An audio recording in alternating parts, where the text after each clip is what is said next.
आज हम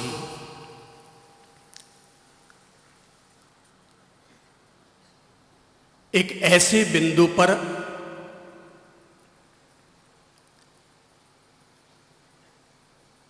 जीवन जीने की कला सीखेंगे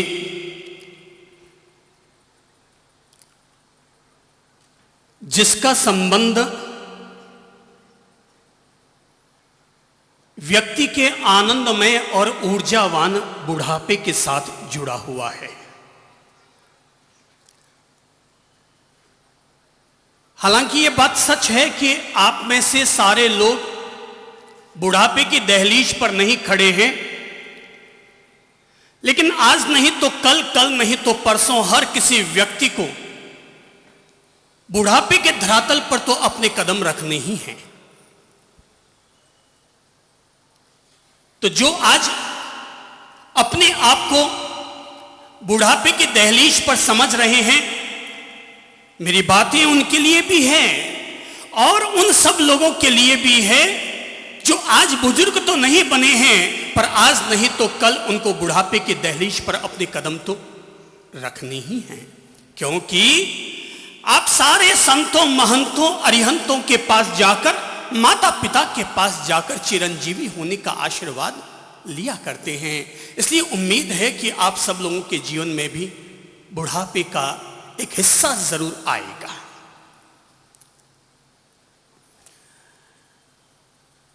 बुढ़ापा हर किसी व्यक्ति के जीवन का अनिवार्य हिस्सा होता है।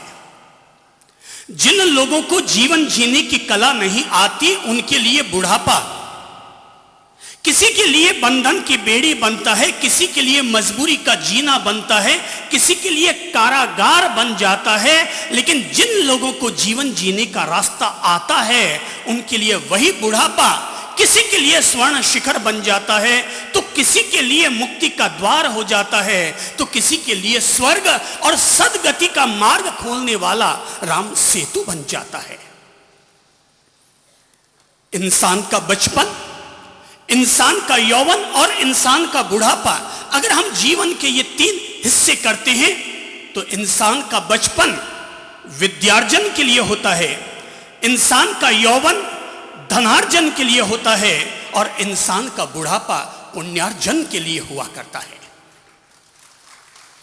जिसने बचपन में ठीक से पढ़ाई कर ली, उसका यौवन ढंग से गुजरेगा। जिसने यौवन काल में पैसा अच्छा कमा लिया, उसका बुढ़ापा ठीक से बीतेगा। और जिसने बुढ़ापे में पुण्यार्जन कर लिया, उसका अगला भव ठीक से सुधर जाएगा। पर इनमें से अगर कहीं भी एक हिस्से पर भी अगर हम लोग चूक खा गए, तो अगला हिस्सा हमारा दुखमय हो सकता है, खतरे से भरा हुआ हो सकता है। मुझे तो ऐसे लगता है कि जब हम सब लोग धरती पर आते हैं, तो भगवान के घर से हर आदमी अपने साथ खजाना लेकर आता है। और जब भगवान किसी को भी धरती पर भेजते हैं, तो ऐसे लगता है जैसे भगवान सबको चार चार चवन्नियां सबके साथ दिया करते हैं। जिंदगी चार चवन्नी के अलावा और कुछ नहीं है। सबको चार चार चवन्नी देकर भेजता है। अगर इंसान की जिंदगी 100 साल की आप समझते हैं, तो 1 रुपये में पैसे कितने? 100 पैसे। और चार चवन्नियां अगर साथ लेकर आए हैं तो 100 पैसे हो गए। अगर आप अपनी जीवन को डिवाइड कर लें, तो आप में से अनेक लोग ऐसे हैं जिन्होंने पहली चवन्नी खर्च कर डाली है। कई लोग ऐसे हैं जिन्होंने दूसरी चवन्नी भी खर्च कर डाली है। कई लोग ऐसे हैं जो तीसरी चवन्नी खर्च करने पर तुले हुए हैं। और कुछ बुजुर्ग लोग ऐसे होंगे जो चौथी चवन्नी उछाल रहे हैं, कब हमें इसे खेलने का मौका मिले और कब हम इस चौथी चवन्नी का आनंद ले सके। ये कहा नहीं जा सकता कि भगवान ने चार चवन्नियां सबको ही दी है। भगवान कई लोगों का ब्याज काट लेते हैं, तो कई लोगों को 3 चवन्नियां देते हैं, कई लोगों को 2 चवन्नियां देते हैं। बड़े बुजुर्ग और पुण्यशाली होते हैं जिनको भगवान पूरी की पूरी 4 चवन्नियां देकर के भेजा करते हैं। और जिनको 4 चवन्नियां देकर भेजा करते हैं, ऐसे लोग ही शतायु कहलाया करते हैं। ऐसे लोग ही शतायु कहलाते हैं, जिनको पूरी 4 चवन्नियां मिली हुई है। अगर आप समझते हैं, भारतीय संस्कृति में अगर निष्ठा रखते हैं, तो जीवन के 4 चरण सबको याद होंगे। पहला चरण है ब्रह्मचर्य आश्रम, सब बोल लो। दूसरा चरण है गृहस्थ आश्रम। तीसरा चरण वानप्रस्थ आश्रम। चौथा चरण संन्यास आश्रम। पूरी भारतीय संस्कृति की ये 4 लाइफ मैनेजमेंट के ये 4 चरण सबको भली भांति याद है। हमने पहला चरण तो ब्रह्मचर्य आश्रम को थोड़ा बहुत ईमानदारी से जी लिया होगा। दूसरा चरण गृहस्थ आश्रम में कदम रखा। आप में से जिन जिन को समझ हो जरा बताओ तो कि इन 4 चरणों की उम्र क्या क्या डिवाइड करें अपन, क्या क्या करें? जज साहब 25-25। चलिए, इनको भगवान ने ठेका दिया है 100 साल का, इसलिए 25-25 के हिसाब से। जज साहब को ठेका मिला हुआ है 100 साल का, इसलिए ये 25-25 में डिवाइड कर रहे हैं। मुझे उम्मीद कम है कि सब लोगों को 100 साल की उम्र मिल जाए। मैं थोड़ा कम कर लेता हूं, 20-20 चलेगा ना? चलेगा। पर मुझे लगता है मुझे वापस जज साहब की बात का ही अनुमोदन करना पड़ेगा, क्योंकि अगर मैं 20 साल बना लूंगा तो 40 साल में गृहस्थाश्रम पूरा हो जाना चाहिए। यहां तो कोई आदमी अगर 60 साल का हो जाए और अगर पत्नी मर जाए तो फिर भी कोई तीसरी पत्नी लाने की तैयारी चलती है। और किसी पत्रिका या भास्कर में विज्ञापन छपाया जाता है, वर वधू की तलाश 60 साल के युवा के लिए एक 45 साल की विधवा की जरूरत है। अगर हम 50 साल की भी मानते हैं अपनी उम्र, प्लीज, अगर हिंदुस्तान में आप जीते हैं, हिंदुस्तान की संस्कृति में आप विश्वास रखते हैं, तो हिंदुस्तान की संस्कृति कहती है 50 साल के बाद में इंसान की जिंदगी वानप्रस्थ वाली शुरू हो जाती है। मारो गोली 50 को, मुझे पता है 50 में आप तृप्त होने वाले नहीं हैं। अपन इसको और बढ़ाते हैं, कितना बढ़ाएं? वानप्रस्थ कहां से शुरू करें? अब मैं थोड़ा सा, क्योंकि मुझे पता है अपन लोग कलयुग में आ गए हैं, पंचम आरे में आ गए हैं, तो आदमी गृहस्थ आश्रम में कदम रखता है तो हर आदमी ययाति बन जाता है। हर आदमी ययाति बन जाता है जिसको अपनी जिंदगी में 1000 रानियां मिली, 1000 साल की जिंदगी जी, लेकिन फिर भी अंत में अपने बच्चे से यही कहता मिला, बेटा अभी भी तृप्ति न हो पाई। इस कलयुग में ययातियों की भरमार है और लोग अभी और जीना चाहते हैं और आनंद लेना चाहते हैं। अब आनंद कौन सा लेना चाहते हैं ये मुझे नहीं पता। मैं तो बचपन में महाराज बन गया था, तो आप 55 साल 60 साल। अगर आप में से जिस व्यक्ति को भी धर्म की समझ है, मैं उस हर व्यक्ति से अनुरोध करना चाहूंगा, मेरे भाई बहनों, जिस दिन आपको लगता है मेरी 60 साल की उम्र हो जाएगी, गवर्नमेंट कितने वर्ष में रिटायर्ड करती है मंत्री जी? कितनी?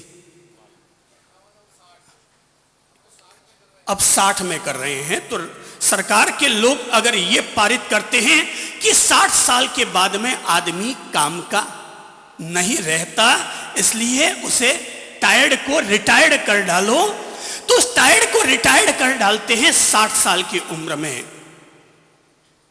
गवर्नमेंट ने 60 साल की उम्र में सबको रिटायर्ड किया। हां, हिंदुस्तान में केवल एक आदमी को रिटायर्ड नहीं किया जाता है, वो होता है राजनेता, जो 80 साल का हो जाए तो भी देश का प्रधानमंत्री बनने की योग्यता रखता है।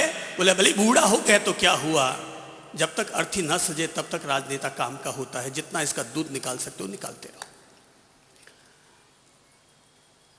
60 साल की उम्र धर्म की अगर समझ है, श्रावक जीवन में अगर आस्था है और मुनि जीवन की अगर आप लोग जीवन भर शुश्रूषा करते रहे हैं, वयावृत्ति करते रहे हैं, तो हर आदमी अपने जीवन में यह संकल्प ले ले कि जिस दिन मेरे जीवन के 60 वर्ष पूरे होंगे, 61वां वर्ष लगते ही अपने धंधे पानी को समेटना शुरू कर दूंगा।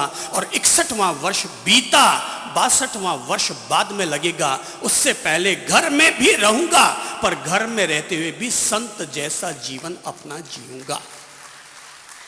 घर में रहूंगा पर घर में रहकर भी संत जैसा जीवन अपना जीऊंगा। एक छोटी सी कहानी कहता हूं। एक पंडित जी एक गांव में पहुंचे।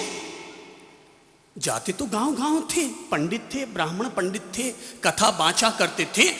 एक पंडित जी एक गांव में पहुंचे और जैसे ही गांव को दूर से देखा, बड़ा हरा भरा सुंदर नजर आ रहा था। सबकी बिल्डिंगें 3-3 तल्ला की नजर आ रही थी। पंडित जी गांव के करीब पहुंचे और करीब पहुंचे तो देखा कि राइट और लेफ्ट साइड में दोनों तरफ शमशान बना हुआ है। करीब से जाकर देखा तो शमशान में छोटी छोटी समाधियां बनी हुई है और हर समाधि पर जिस व्यक्ति की समाधि है उसका नाम, उसकी उम्र पूरी लिखी हुई है। पंडित जी करीब पहुंचे, इतनी सारी समाधियां यहां पर। नाम पढ़ा, श्री नंद किशोर जी पहाड़िया, उम्र 7 वर्ष। बोले चौंके, यार ये बड़ी गजब की बात है। नाम पढ़ा, श्री एम के जैन, उम्र 6 वर्ष। बड़े चौंके।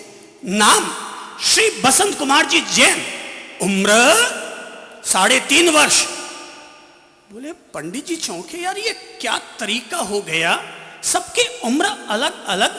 श्री माणक जी काला, उम्र 2.5 महीना। तो सबकी उम्र देख देख कर पंडित जी चौंक पड़े, यार ये सब क्या है ये। ठीक है, छोटी उम्र में ही गुजर गए होंगे। गांव में पहुंचे, चलते हैं।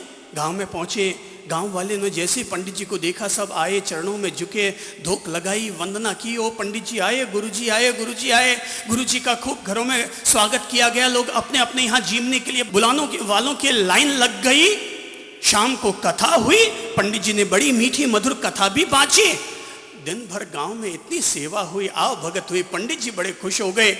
लोगों ने खूब आग्रह किया, महाराज यहीं पर रहो, यहीं पर रहो, यहीं पर रहो। 15 दिन निकल गए। महाराज ने कहा कि भाई अब मुझे जाना पड़ेगा, बहुत दिन हो गए यहाँ पर रहते हुए। बोले पंडित जी रहिए ना, आपको यहाँ कोई तकलीफ हो तो बता दीजिए, ये घर सुटेबल नहीं हो तो दूसरे घर में आपकी वहां पर व्यवस्था कर दी जाए।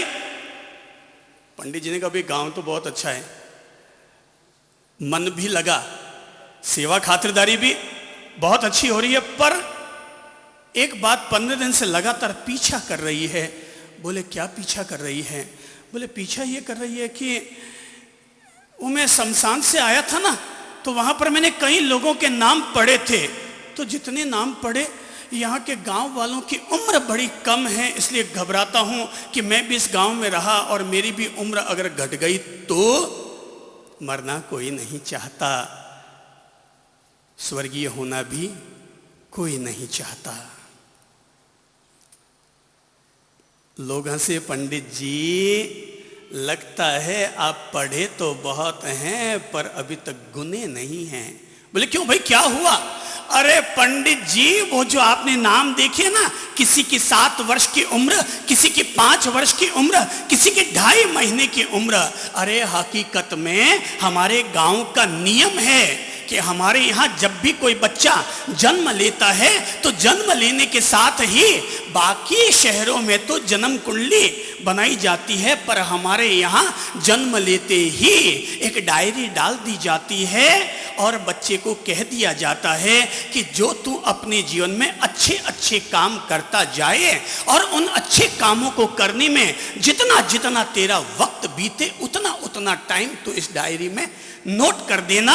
सो महाराज, ये जो 7 वर्ष आपको यहाँ लिखा हुआ मिला ना नंद किशोर जी पहाड़िया के लिए, यह हकीकत में ऐसा हुआ कि इनकी डायरी जब हम नोट करते हैं, कोई आदमी ऊपर चला जाता है तो हमारे यहाँ पर लोगों को अर्थी में आने का न्योता बाद में भेजा जाता है।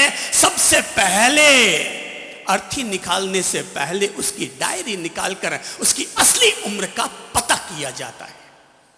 उसकी असली उम्र का पता किया जाता है। आज का आधा घंटा, कल का 15 मिनट, तरसों का पौन घंटा, वो खुद आदमी अपनी ईमानदारी से अपना लिखता चला जाता है, और जिसका जितना लास्ट में टोटल होता है उतनी उसकी असली उम्र। बाकी तो धूल धानी राख छानी, बाकी तो धूल धानी राख छानी। अगर आपको भगवान रोज 24 घंटा देता है, जरा सोचो सोने में कितना घंटा लगाते हैं, कितने घंटे बीतते होंगे? बोलो बोलो बोलो, कितने घंटे प्रभु जी? 8 घंटे। आप ही टोटलिंग लगाइए, दुकान में कितने घंटे लगाते हैं? जल्दी बोलो, टाइम कम है, जल्दी बोलो, कितने घंटे? 8, 9, 10, 18 घंटे। खाने पीने में कितने घंटे लगे? 2 घंटे। नहाने धोने में कितने घंटे लगे? 20 तो आपने जोड़ ही दिया है। नहाना धोना, अखबार बांचना, कितने घंटे लगे? 2 घंटे। 22 घंटे हो गए, 2 घंटा बच रहा है। मटर गश्ती में कितने टाइम लगाते हैं? दोस्तों से, यारों से, सहेलियों से गप्पे हाँकने में कितना वक्त लगता है? खुद ही जोड़ लो भाई, खुद ही जोड़ लो। 15-20 मिनट बचा के रख लेना, चाहे जितना जोड़ना, 15-20 मिनट बचा के रख लेना, क्योंकि डायरी बनने वाली है, मेरी भी, आपकी भी। मेरी डायरी मैं बनाता हूं, आपकी डायरी आप बनाओ चाहे मत बनाओ। यमराज के पास बैठा हुआ उनका मुनीम चित्रगुप्त जरूर बना रहा है कि तुम्हारी डायरी में कितना क्या क्या लिखना है, जोड़ना है, घटाना है, बढ़ाना है। सावधान, गाड़ी उपड़ी जाए छे, चढ़वानो हो तो चढ़ी जाओ। परीक्षा आने पर वही बच्चा घबराता है जिसने साल भर पढ़ाई नहीं की होती है। सेल टैक्स के ऑफिसर के आने पर वही व्यक्ति भयभीत होता है जिसने बही खाते ढंग से नहीं लिखे होते हैं, और मौत के आने पर वही व्यक्ति कांपा करता है जिस व्यक्ति ने अपनी जिंदगी को ढंग से नहीं जिया हुआ होता है। और जिसके पास जीवन जीने की कला थी और जिसने अपने जीवन को ढंग से जी लिया। मेरे पास अगर मौत आज आती है तो मैं तो भगवान से केवल इतनी सी प्रार्थना करता हूं, भगवान तू मुझे लंबी उम्र मत देना, केवल बचाना है तो भुगतने से बचा लेना। जीने की कोई चाहत नहीं है। जिस आदमी को चाह नहीं होती, चिंता नहीं होती, जिस आदमी के पास ये 2 चीजें नहीं होती, चाह नहीं होती, चिंता नहीं होती, उस आदमी को तो खुद को अपने जीवन का बादशाह मानना चाहिए। वो अपने जीवन का खुद सम्राट होता है, क्योंकि न कोई चाहत है, न कोई चिंता है। रात को सोता हूं, आराम से नींद आती है, सुबह उठता हूं, उठते ही भगवान का नाम सुमिरन हो जाता है।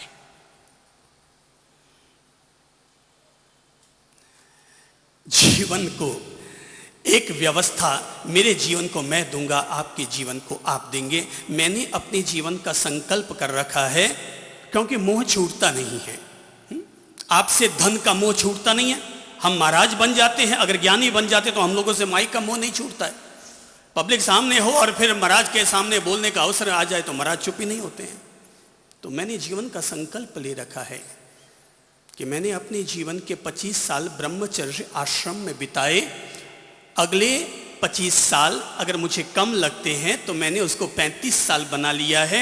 आपने गृहस्थ आश्रम के लिए समर्पित किए और मैंने समाज आश्रम की सेवा के लिए समर्पित किए। 35 साल मैंने समाज आश्रम की सेवा में समर्पित किए। जिस दिन अगर ईश्वर ने मुझे जिंदगी दी तो जिस दिन मेरा 60 साल हो जाएगा, उस 60 साल के बाद चंद्रप्रभ कभी समाज में नहीं आएगा। वो जितना जीवन जिएगा किसी गुफा में जाकर के अपना शांत और एकांत में अपना जीवन जिएगा। जितना भी जीवन जिएगा, 60 साल जिस दिन हो जाएंगे, 52 साल का हो रहा हूं, और जिस दिन मुझे 60 साल हो जाएंगे, मैं समाज की सेवा करने के लिए पैदा नहीं हुआ। मैं तो दीपक बनकर जल रहा हूं, समाज के बीच में आता हूं और सहज में अगर अपनी ओर से रोशनी फैल रही है तो ठीक है, और अगर रोशनी न फैले तो कोई शिकायत नहीं है। ईश्वर से केवल इतनी ही मिन्नत करते हैं, तू हमारा जैसा उपयोग करवाना चाहता है वैसा हमारा उपयोग करवा देना, और अगर तू हमारा उपयोग करवाना नहीं चाहता तो हमें कौन सी चाहत है, हमें कौन सी चिंता है। हम तो अपना सहज जीवन जी रहे हैं।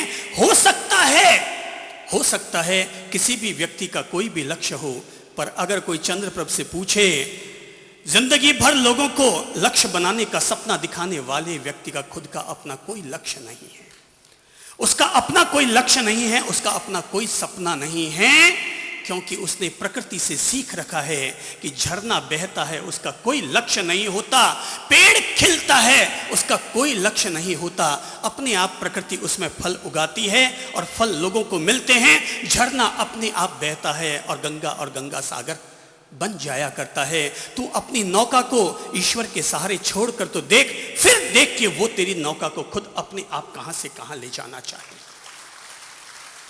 क्योंकि अगर तू चाहेगा तो तू वहीं तक पहुंचेगा जहां तक तू पहुंचना चाहता है, पर अगर तू अपनी नौका को ईश्वर के भरोसे, अपनी पतवार को अगर ईश्वर के भरोसे छोड़ देगा तो तू वहां तक पहुंच जाएगा जहां तक पहुंचाना स्वयं ईश्वर चाहते हैं। और ईश्वर किसी भी व्यक्ति को अपने से कम तो पहुंचाना नहीं चाहेगा, ईश्वर हर व्यक्ति को उतना ही पहुंचाना चाहेगा जितना खुद ईश्वर पहुंचा हुआ है। अगर आपको अपना बुढ़ापा ठीक करना है, अगर बुढ़ापा ठीक करना है तो पहला उसूल, बुढ़ापा स्वस्थ हो। नंबर 1, बुढ़ापा स्वस्थ हो।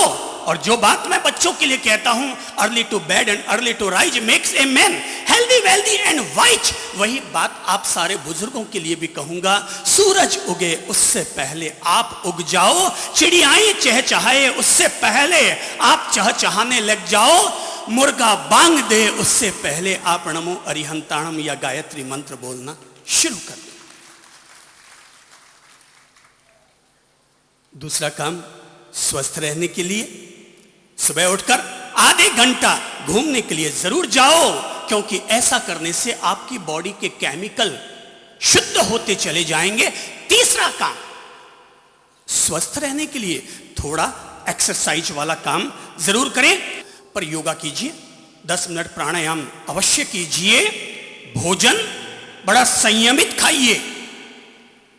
अगर आपको लगता है, मैंने एक दिन महाराज जी से सुन रहा था, तो अपना प्रवचन शुरू करते ही वो बोल रहे थे कि जिस दिन तुम्हारी उम्र 10 साल की हो जाए तो मम्मी की अंगुली पकड़नी छोड़ दो, 20 साल की हो जाए तो, मैं महाराज जी भूल जाऊं तो मुझे याद दिला दीजिएगा, 10 साल का हो जाओ तो अंगुली पकड़ना छोड़ देना। आप भी बोलो, दिमाग में रट लो, ये मैनेजमेंट है, लाइफ मैनेजमेंट है, क्योंकि बुढ़ापे की तरफ हम सब लोगों को बढ़ना है। जिस दिन 10 साल की उम्र हो जाए, क्या छोड़ दो? मम्मी की अंगुली पकड़ना छोड़ दो। 20 साल के हो जाओ तो खिलौनों से खेलना छोड़ दो। 30 साल के हो जाओ तो पराई औरत पर आंख मारना छोड़ दो। 40 साल के हो जाओ तो होटल जाना छोड़ दो। 50 साल के हो जाओ तो बाप जी रात्रि भोजन छोड़ दो।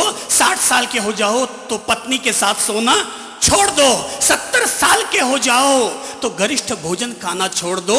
80 साल के हो जाओ तो, अच्छा ये कहते हैं लस्सी पीना छोड़ दो, नहीं दही पीने का तो मैं समर्थन करूंगा, पर 80 साल के हो जाओ तो एक्स्ट्रा घी और दाल बाटी चूरमा खाना छोड़ दो। 90 साल के हो जाओ तो दादा हो तो दादागिरी छोड़ दो। 100 साल हो गए हैं, पधारो बाप जी ऊपर, आपके कहीं और इंतजारी है। 100 साल के हो जाओ तो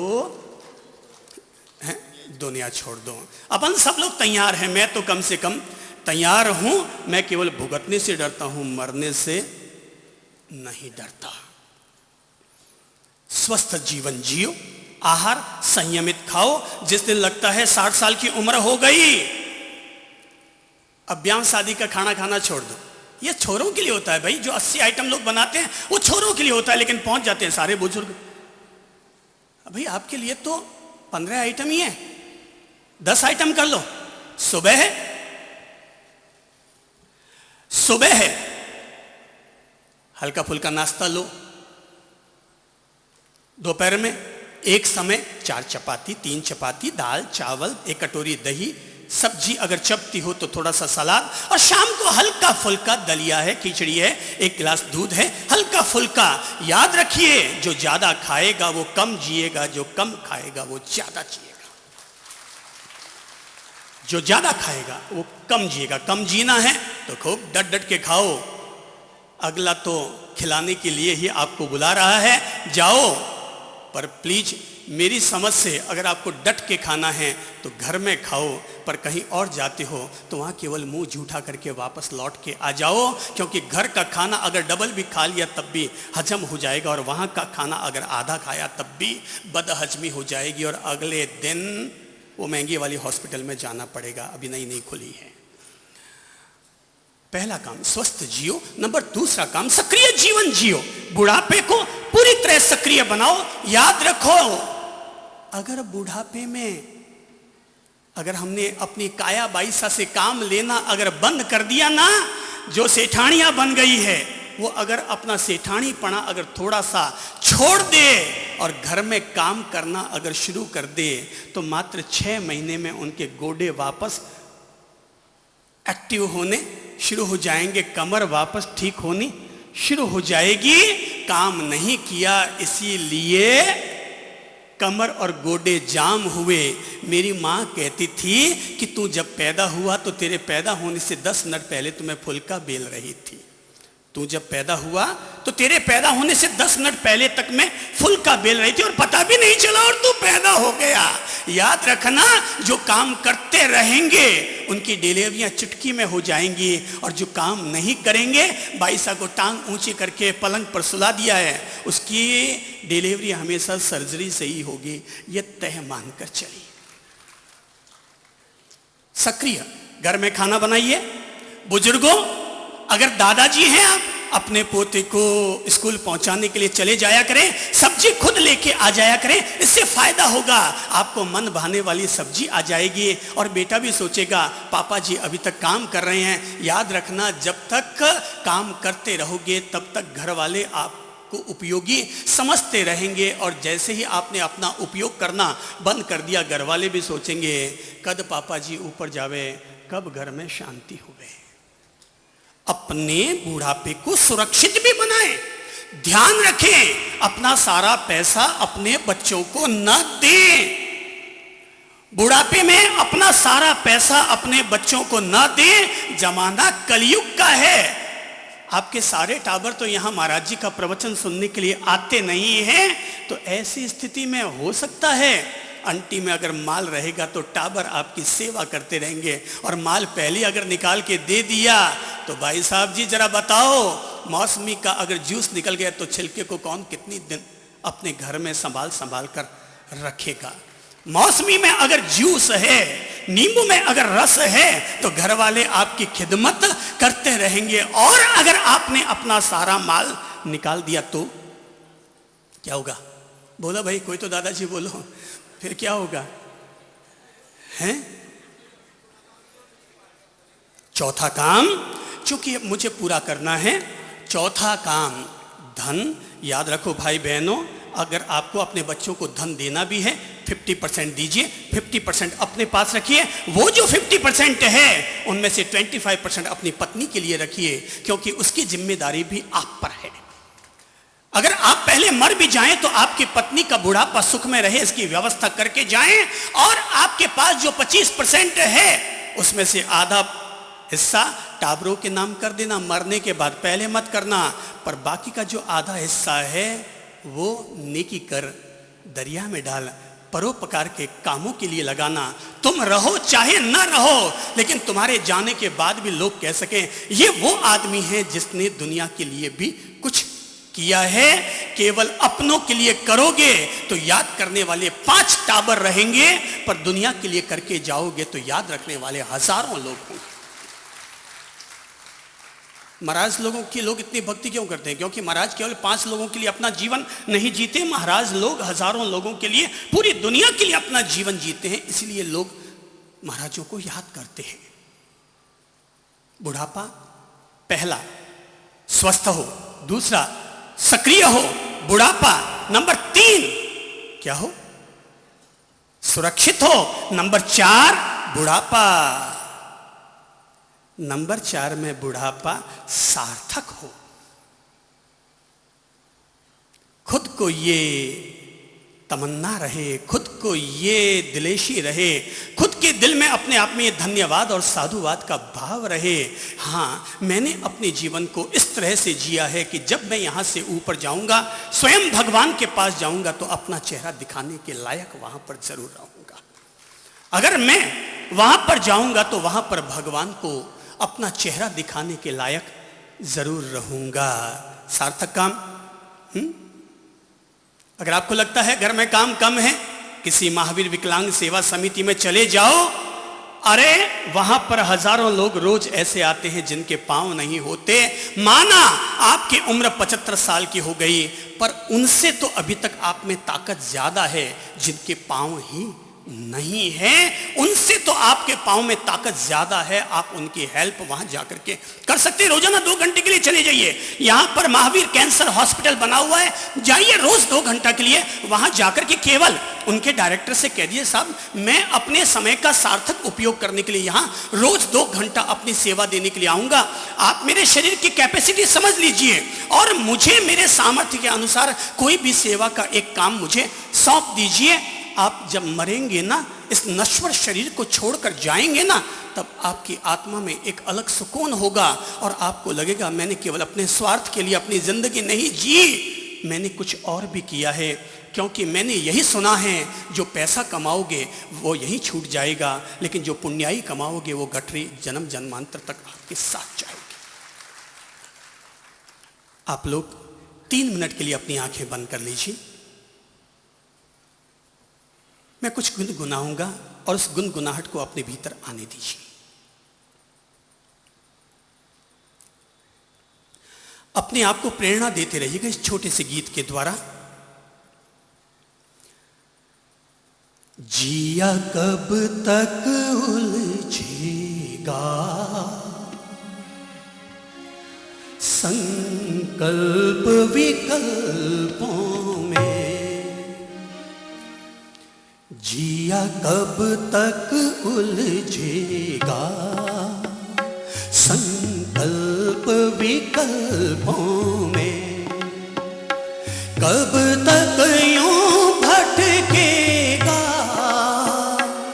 कब तक यूं भटकेगा तू मन के द्वंद्वों में, जिया कब तक उलझेगा संकल्प विकल्पों, जिया कब तक उलझेगा संकल्प विकल्पों में। सब गा लो धीरे धीरे। जिया कब तक उलझेगा संकल्प विकल्पों में, कब तक क्यों भटकेगा, कब तक यूं भटकेगा तू मन के द्वंद्वों में, जिया कब तक उलझेगा संकल्प विकल्पों में। उड़ उड़ के ये मनवा दिश दिश में भटकता है, हो उड़ उड़ के ये मनवा दिश दिश में भटकता है, भोगों की यादों में जंजाल ये रचता है,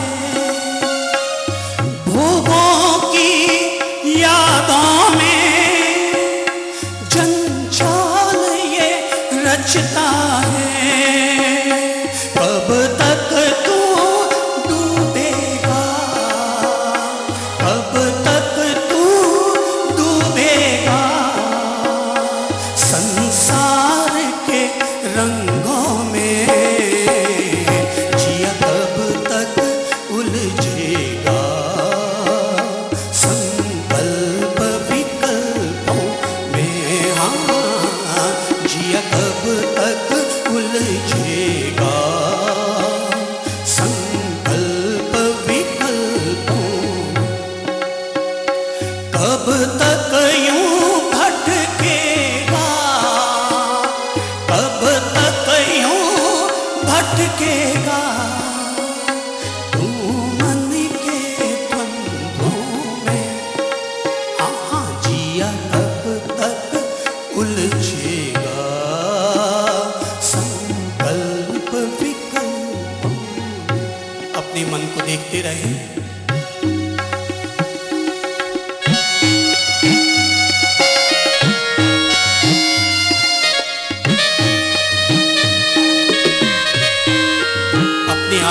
प्रेरणा देते रहे। मुझे अपने जीवन को कौन सी दिशा देनी है, खुद अपने भीतर अपना सूरज उगाएं। दुनिया में अकेले ही आया और जाएगा हो, दुनिया में अकेले ही आया और जाएगा। अपने ढेला भी क्या साथ ले जाएगा। याद रखना भाई बहनों, जब हम यहां से जाएंगे तो अपने साथ न कार जाएगा, न बंगला जाएगा, न एसी जाएगी। जब जाओगे तो अपने साथ एक मुट्ठी आटा और केवल नीम के पेड़ की छाया भी साथ न ले जा सकोगे। दुनिया में अकेले ही आया और जाएगा।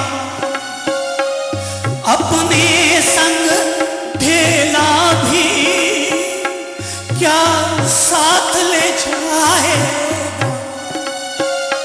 फिर क्यों मोह माया के उलझा है थपेड़ों में। जिया कब तक उलझेगा संकल्प विकल्पों में। हो जिया कब तक उलझेगा संकल्प विकल्पों। हम कौन है खुद सोचे, खुद में खुद को जाने हो। हम कौन खुद सोचे, खुद में खुद को जाने। शव बनने से पहले अपना शिव पहचाने। शव बनने से पहले अपना शिव पहचाने। हो चंद्र शांति मन में, हो चंद्र शांति मन में।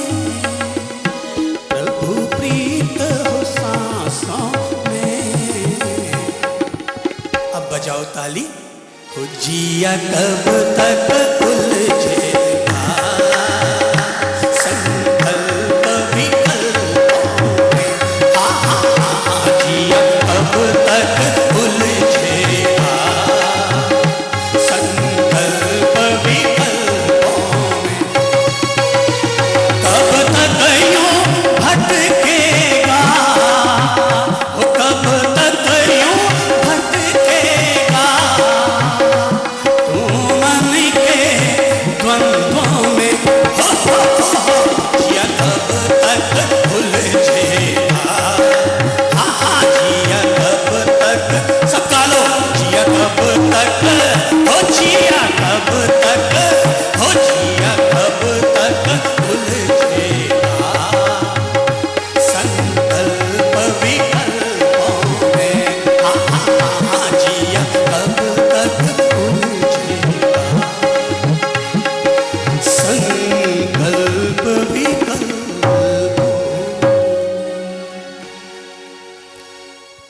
श्री प्रभु शरणम, सद्गुरु शरणम, श्री मां शरणम।